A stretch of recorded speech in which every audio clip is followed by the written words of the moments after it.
Okay friends, तो सूर्य ग्रहण और चंद्र ग्रहण पहले देखिए माना जाता था कहावतों में, या हम कहें कि बहुत पुराने टाइम पे ऐसा कहते थे कि जब राहु केतु सूर्य और चंद्रमा के ऊपर प्रहार करते हैं तो वो छिप जाते हैं। लेकिन सूर्य ग्रहण और चंद्र ग्रहण हम जानते हैं कि खगोलीय घटनाएं हैं एक्चुअली। जब हम जानते हैं कि जैसे सूर्य है, चंद्रमा है और पृथ्वी है, ये जब चक्कर लगा रही हैं तो चक्कर लगाने के टाइम पे क्या होता है कि कभी ये एक दूसरे के सामने आते हैं। तो एक दूसरे के सामने आने पर ही ये सूर्य ग्रहण और चंद्र ग्रहण होते हैं। तो सूर्य ग्रहण क्या है कि जब कभी दिन के समय सूर्य एवं पृथ्वी के बीच में चंद्रमा के आ जाने से सूर्य की चमकती सतह चंद्रमा के कारण दिखाई नहीं पड़ती या दिखाई नहीं देने लगती है, तो इस स्थिति को हम सूर्य ग्रहण के नाम से जानते हैं। जब सूर्य का एक भाग छिपा होता है तो उसे हम आंशिक सूर्य ग्रहण कहते हैं, और जब सूर्य का पूरा भाग ढका होता है कुछ क्षण के लिए तो उसे हम पूर्ण सूर्य ग्रहण के नाम से जानते हैं।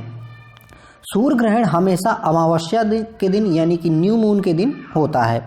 चंद्र ग्रहण क्या है कि चंद्र ग्रहण जब सूर्य और चंद्रमा के बीच में पृथ्वी आ जाती है तो सूर्य की रोशनी चंद्रमा पे नहीं पड़ती है। मतलब ये कि जैसे मान लीजिए ये सूर्य है और ये पृथ्वी आ गई और ये चंद्रमा है, तो इसके बीच में आ जाने से सूर्य की रोशनी चंद्रमा पे नहीं पड़ने लगती है पूरी तरह से या आंशिक तरह से, तब वहाँ पर क्या होता है कि चंद्र ग्रहण होता है। चंद्र ग्रहण हमेशा पूर्णिमा के दिन होता है। पूर्णिमा के दिन क्या, पूर्णिमा की रात्रि को होता है एक्चुअली ये।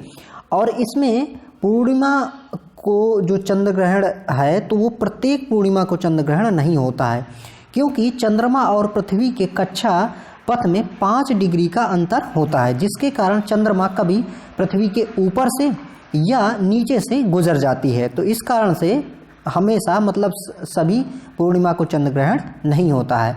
एक वर्ष में अधिकतम 3 बार पृथ्वी के उपछाया क्षेत्र में चंद्रमा गुजरता है, तभी चंद्र ग्रहण लगता है। सूर्य ग्रहण के समान चंद्र ग्रहण भी आंशिक एवं पूर्ण हो सकता है। और ये चंद्र ग्रहण और सूर्य ग्रहण का जब टाइम होता है, या फिर हम कहें अमावस्या और पूर्णिमा का जब टाइम होता है, तब भी जो ज्वार भाटा होता है वो ज़्यादा उफान में होता है, तब बड़े ज्वार आते हैं। समय का निर्धारण कैसे करते हैं? एक देशांतर का अंतर होने पर समय में 4 मिनट का अंतर पड़ता है। हमने इसके पहले भी देखा था कि देखिए जो पृथ्वी है ये 360 डिग्री घूम जाती है 24 घंटे में। अगर ये 360 डिग्री 24 घंटे में घूमती है तो अगर हम इसकी 1 डिग्री की बात करें तो 1 डिग्री घूमेगी ये 4 मिनट में। तो पृथ्वी अगर 1 डिग्री घूम रही है तो 4 मिनट का टाइम उसको लग रहा है। तो इसी प्रकार से हम इसका कैलकुलेशन करते हैं। चूंकि पृथ्वी पश्चिम से पूर्व की ओर घूमती है, फलतः ग्रीनविच से पूर्व की ओर बढ़ने पर प्रत्येक देशांतर चूंकि देशांतर क्या 1 डिग्री में हम मान रहे थे, तो प्रत्येक देशांतर पर 4 मिनट बढ़ता है। टाइम जो है कितना बढ़ जाता है? 4 मिनट, मतलब 1 डिग्री पे 4 मिनट हो जाता है। तथा पश्चिम जाने पर प्रत्येक देशांतर पर समय 4 मिनट घटता है। मतलब ये कि हमने देखा था कि अगर ये पृथ्वी है तो ये ग्रीनविच हमने रेखा देखा था, तो यहाँ और यहाँ को अगर हम चलते हैं तो एक अंश चलने पर या एक देशांतर चलने पर 4 मिनट का जो टाइम है वो क्या होता है, कैलकुलेट हो जाता है। वाशिंगटन डीसी में 22 अक्टूबर 1884 ईसा में हुई एक अंतर्राष्ट्रीय गोष्ठी में लंदन के पूर्व में ग्रीनविच नामक स्थान पर स्थित रॉयल वेधशाला से गुजरने वाली एक देशांतर रेखा को प्रधान मध्याह्न माना गया और इसे ग्रीनविच मध्याह्न नाम दिया गया। इस समय ग्रीनविच मध्याह्न को शून्य मानकर बाकी देशांतरों की गणना की जाती है। समय का निर्धारण इसी को आधार मानकर किया जाता है। अंतर्राष्ट्रीय तिथि रेखा क्या होती है? 180 अंश देशांतर को अंतर्राष्ट्रीय तिथि रेखा कहा जाता है। देखिए जैसे मान लीजिए हम ये देख रहे थे कि ये ग्रीनविच है। अब ग्रीनविच से हमने देखा था कि अगर ये पृथ्वी चूंकि क्या है कि एक गोला है, ठोस गोला, तो इसके अगर घूमते हुए हम इसके यहाँ तक, इसके पीछे तक यहाँ तक जाएंगे तो हम कितना घूम चुके होते हैं? 180 डिग्री घूम चुके होंगे हम। इसी प्रकार से यहाँ से अगर इसके पीछे तक जाएंगे तो कितना घूम चुके होंगे हम? 180 डिग्री घूम चुके होंगे। तो 180 डिग्री इसके ये जो ग्रीनविच है इसी के सीधे बैक में होगा, क्योंकि पृथ्वी गोल है, ठोस है, तो इसी के पीछे होगा। और जो वही है फ्रेंड्स, वही अंतर्राष्ट्रीय तिथि रेखा है। क्योंकि देखिए, जब हम यहाँ से यहाँ तक इसके पीछे तक जाएंगे तो हम 12 घंटे चल चुके होंगे, जब यहाँ से चलेंगे तब भी हम 12 घंटे चल चुके होंगे। तो दोनों का जो टाइम का डिफरेंस है वो कितना हो गया, 24 घंटे। तो इसके बैक में जो होगी 180 अंश जो देशांतर होगा वो अंतर्राष्ट्रीय तिथि रेखा के नाम से जाना जाएगा। क्योंकि इस रेखा के दोनों ओर तिथियों में एक दिन का अंतर हो जाता है। वही मैंने जैसे बताया कि 12 घंटे इधर से चले 12 घंटे, तो 24 घंटे का अंतर यानी एक दिन का अंतर हो जाता है। ग्रीनविच देशांतर तथा 180 अंश देशांतर के बीच 24 घंटे का अंतर होता है। तो ग्रीनविच, देखिए ग्रीनविच जो मैंने कहा कि ये आगे और इसी के बैक में जो होगी पीछे, ठीक है, तो वहां इन दोनों का अंतर जो हो जाता है वो पूरा एक दिन का हो जाता है, 24 घंटे का अंतर हो जाता है। 0 डिग्री से 180 डिग्री पूर्व, वही जो अभी मैंने बताया कि 12 घंटे लगते हैं, और अगर दूसरी तरफ को भी चले तो हम 12 घंटे वहां पर लगते हैं। इस प्रकार से दोनों का जो टाइम है 24 घंटे हो जाता है, अर्थात एक दिन रात हो जाता है।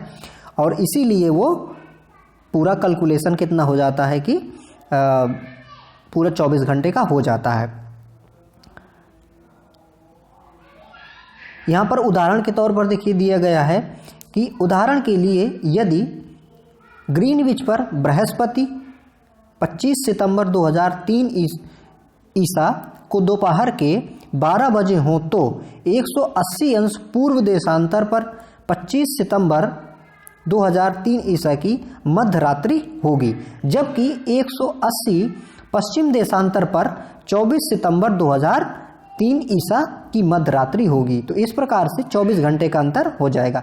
इसका अर्थ यह है कि 180 अंश देशांतर के दोनों ओर दो अलग अलग तिथियां पाई जाती हैं। जब इस रेखा को पूर्व की ओर लांघते हैं तो एक दिन दोहराया जाता है, मतलब एक दिन का दोहराव उसमें से हो जाता है। इसे पश्चिम की ओर लांघते हैं तो एक दिन कम हो जाता है। इसे इस प्रकार याद किया जा सकता है, यहाँ पर इसकी याद करने की मेथड दी है कि travel to east 1 day more to feast, travel to west 1 day less. वास्तव में अंतर्राष्ट्रीय तिथि रेखा पूर्णतया 180 अंश देशांतर का अनुसरण नहीं करती। यह 180 अंश देशांतर के दाएं या बाएं मुड़ जाती है ताकि स्थलीय भागों का विभाजन ना हो सके। क्योंकि जब ये इसलिए करते हैं ताकि स्थलीय भाग जो हैं वो एक जगह पे बने रहें और लोगों को तिथि के बारे में भ्रम ना हो। साइबेरिया को विभाजित होने से बचाने एवं साइबेरिया को अलास्का से अलग करने के लिए 75 डिग्री उत्तरी अक्षांश पर यह पूर्व की ओर मुड़ती है और बेरिंग सागर में यह रेखा पश्चिम की ओर मुड़ गई है। फिजी द्वीप समूह एवं न्यूजीलैंड के विभिन्न भागों को एक साथ रखने के लिए यह रेखा दक्षिण प्रशांत महासागर में पूर्व दिशा की ओर मुड़ गई है। अंतर्राष्ट्रीय तिथि रेखा आर्कटिक सागर, चुकी सागर, बेरिंग स्ट्रेट एवं प्रशांत सागर से या प्रशांत महासागर से गुजरती है। 1884 ईसा में वाशिंगटन में संपन्न इंटरनेशनल मेरिडियन कॉन्फ्रेंस में 180 में यमोत्तर को अंतर्राष्ट्रीय तिथि रेखा निर्धारित किया गया है। ऐसा इसलिए किया गया है ताकि विभिन्न देशों के मध्य यात्रियों को कुछ स्थानों पर एक दिन का अंतर होने के कारण परेशानी न हो। बेरिंग जल संधि अंतर्राष्ट्रीय तिथि रेखा के समानांतर है। समय जोन व मानक समय, समय जोन क्या है और मानक समय क्या है? विश्व को 24 समय जोनों में विभाजित किया गया है। क्योंकि 24 घंटे का अंतराल, इस हिसाब से इसको 24 जोनों में विभाजित किया गया है। इन समय जोनों को ग्रीनविच मीन टाइम व मानक समय में 1 घंटे के अंतराल के आधार पर विभाजित किया गया है, अर्थात प्रत्येक जोन 15 डिग्री के बराबर होता है। ग्रीनविच यमोत्तर 0 डिग्री देशांतर पर है, जो कि ग्रीनलैंड व नार्वोनियन सागर व ब्रिटेन, स्पेन, अल्जीरिया, फ्रांस, मार्ले, बुर्किना फासो, घाना व दक्षिण अटलांटिक समुद्र से गुजरता है। प्रत्येक देश का मानक समय ग्रीनविच मीन टाइम से आधे घंटे के गुणांक पे रखा जाता है या निर्धारित किया जाता है। मानक समय स्वेच्छा से चयनित यमोत्तर का स्थानीय समय होता है जो एक विशिष्ट क्षेत्र या देश के लिए मानक समय निर्धारित करता है। भारत में जो मानक समय है वो 82.5 डिग्री पूर्वी देशांतर को, जो कि प्रयागराज यानी कि इलाहाबाद के निकट मिर्जापुर से गुजरती है, यहाँ से इसका समय लिया गया है। यह समय ग्रीनविच जो टाइम है, जो कि 0 डिग्री जिसको देशांतर को हम मान रहे थे, उससे 5.5 घंटे आगे है। अतः जब ग्रीनविच में दोपहर होते हैं, दोपहर के 12 बजे होते हैं, तो उस समय भारत में शाम के 5:30 बजे होते हैं। ग्रीनविच यूनाइटेड किंगडम यूके में है, वो तो हम जान ही रहे थे कि ये पहले भी कि ये कहाँ पे है, यूनाइटेड किंगडम में है, यूके में है। कुछ देशों में अत्यधिक देशांतरीय विस्तार के कारण एक से अधिक मानक समय की व्यवस्था की गई है। संयुक्त राज्य अमेरिका में 7 समय जोन और रूस में 11 समय जोन तथा ऑस्ट्रेलिया में 3 समय जोन बनाए गए हैं। देखिए, अगर मान लीजिए कोई देश है जिसका इस प्रकार से अगर देशांतर अक्षांश में और उसमें विस्तार अगर ज़्यादा है, तो अगर उसका देशांतरीय विस्तार बहुत ज़्यादा, मान लीजिए ये है एक देश बहुत ज़्यादा ऐसे ऐसे फैला है, तो सूर्य यहाँ जब निकलेगा तो यहाँ बहुत देर में निकलेगा, तो इसलिए यहाँ पर जो समय जोन है वो एक से ज़्यादा रखे जाते हैं। जैसा कि हमने ऊपर देखा कि इससे जो यूएसए है यानी संयुक्त राज्य अमेरिका है, वहाँ पर 7, रूस में 11 और ऑस्ट्रेलिया में 3 समय जोन रखे गए हैं। विषुवत रेखा आप जानते हैं ही हैं कि जो पृथ्वी है उसकी मध्य से जो गुजरने वाली रेखा है उसे ही हम विषुवत रेखा कहते हैं। तो पृथ्वी की मध्य सतह से होकर जाने वाली वह अक्षांश रेखा है जो उत्तरी और दक्षिणी ध्रुव से बराबर दूरी पर स्थित होती है। ये शून्य अक्षांश रेखा है। विषुवत रेखा के उत्तरी भाग को उत्तरी गोलार्ध और दक्षिणी भाग को दक्षिणी गोलार्ध कहते हैं। हम जान ही रहे हैं कि ये जो पृथ्वी है, इससे अगर ये 0 अंश है तो ऊपर वाले को उत्तरी गोलार्ध और नीचे वाले को दक्षिणी गोलार्ध के नाम से जानते हैं। इसमें हम ये भी जानते हैं कि ऊपर की ओर 23.5 अंश पर कर्क रेखा और नीचे 23.5 अंश पर मकर रेखा अवस्थित है। अब यहाँ पर देखिए कटिबंध की बात करते हैं। तो कटिबंध या जोन क्या है? प्रत्येक गोलार्ध को ताप के आधार पर कई भागों में बांटा गया है और इन भागों को ही कटिबंध नाम से जानते हैं। ये निम्न प्रकार से हैं। क्या है कि पहला है उष्ण कटिबंध। तो उष्ण कटिबंध क्या है कि विषुवत रेखा के 30 डिग्री उत्तर एवं 30 डिग्री दक्षिण का जो भाग है, यहाँ वर्ष में 2 बार सूर्य शीर्ष पर चमकता है। इस भाग में मौसम सदैव गर्म रहता है। इसे उष्ण कटिबंध कहते हैं। अब देखिए, जो उष्ण कटिबंध है एक्चुअली, जैसे मान लीजिए ये पृथ्वी है, इसका ये 0 डिग्री है।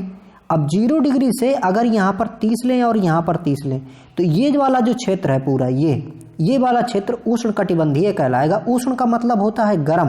तो ऐसा कटिबंध जहाँ पे गर्मी रहेगी, तो यही पूरा क्षेत्र है जो कि 30 डिग्री उत्तर और 30 डिग्री दक्षिण पे पाया जाता है। उपोष्ण कटिबंध 30 डिग्री से 45 डिग्री उत्तर एवं दक्षिणी अक्षांशों के बीच का जो क्षेत्र है, वहां पर कुछ महीने ताप अधिक और कुछ महीने ताप कम रहता है। इसे हम उपोष्ण कहते हैं। तो अगर हम इस तरह से बात करें, मान लीजिए जैसे कि ये 0 है, फिर इसके बाद ये मान लीजिए 30 है और 30 से 45, तो ये वाला कटिबंध जो हुआ ये क्षेत्र। इसी प्रकार से नीचे देखें, मान लीजिए ये 30 हो गया और ये 45 यहाँ, तो ये वाला जो क्षेत्र हो गया, इसे हम उपोष्ण कटिबंध कहते हैं। यहाँ पर कुछ गर्मी और कुछ सर्दी होती है। अगला है शीतोष्ण कटिबंध। तो शीतोष्ण कटिबंध 45 से 66 डिग्री तक का जो है, यानी कि उत्तर में भी और दक्षिण में भी। यहाँ सूर्य सिर में ऊपर कभी नहीं चमकता, मतलब सूर्य की लंबवत किरणें यहाँ पर नहीं पड़ती हैं, तिरछा ही पड़ती हैं, और ये जो क्षेत्र है वो शीतोष्ण क्षेत्र कहलाता है। इसके बाद है ध्रुवीय कटिबंध। तो ध्रुवीय कटिबंध क्या है कि 66 डिग्री से 90 डिग्री के बीच का जो स्पेस है, जो वहाँ का जो जगह है, यानी कि ये अगर मान लीजिए हम मानते हैं, तो यहाँ अगर 0 है और इसके बाद ये अगर 66 है और यहाँ पे ये 66 है, तो ये वाला जो क्षेत्र है ऊपर का और ये नीचे का क्षेत्र, ये कहलाता है ध्रुवीय कटिबंध। तो ऊपर वाला ये ऊपर का हो गया उत्तर वाला और ये नीचे हो गया दक्षिण वाला, तो इसे ध्रुवीय कटिबंध के नाम से जानते हैं। और यहाँ पर हमेशा बर्फ जमा रहती है। अक्ष क्या होता है? तो देखिए, अक्ष क्या है कि उत्तरी ध्रुव और दक्षिणी ध्रुव को मिलाने वाली एक काल्पनिक रेखा जिस पे पृथ्वी घूमती है। जैसे ये मान लीजिए पृथ्वी है, हम मानते हैं कि ये इसका क्या है, अक्ष है। तो अक्ष जो है या धुरी है जो इसकी, ये उत्तरी और दक्षिणी इन दोनों ध्रुवों से ही गुजर के जाती है। एक्चुअली ये काल्पनिक रेखा है, ये वास्तव में कोई ऐसी रेखा पृथ्वी पे नहीं बनी है, लेकिन ये काल्पनिक रेखा है। तो अक्ष क्या है, इस प्रकार की एक काल्पनिक रेखा है। ध्रुव क्या है, ध्रुव आप जान ही रहे हैं कि उत्तर में ये हो गया, दक्षिण में ये हो गया। और ये जो दोनों बिंदु हैं ऊपर के, ये काल्पनिक रूप से हैं, मतलब कि ये ध्रुव तो हैं, ऐसा नहीं है नहीं, लेकिन ऐसा नहीं है कि ध्रुव कहीं पहले से आए, हमने इनको आइडेंटिफाई किया है, मनुष्य ने इनको आइडेंटिफाई किया कि ये उत्तरी ध्रुव हो गया, ये दक्षिणी ध्रुव हो गया। तो इस प्रकार से ये हैं, और यहीं से ये क्या है कि अक्ष होके गुजरता है। अक्षांश और देशांतर ये भी जान रहे हैं हम। देखिए अक्षांश क्या है कि किसी स्थान की विषुवत वृत्त से उत्तर या दक्षिण की कोणीय दूरी को अक्षांश कहते हैं।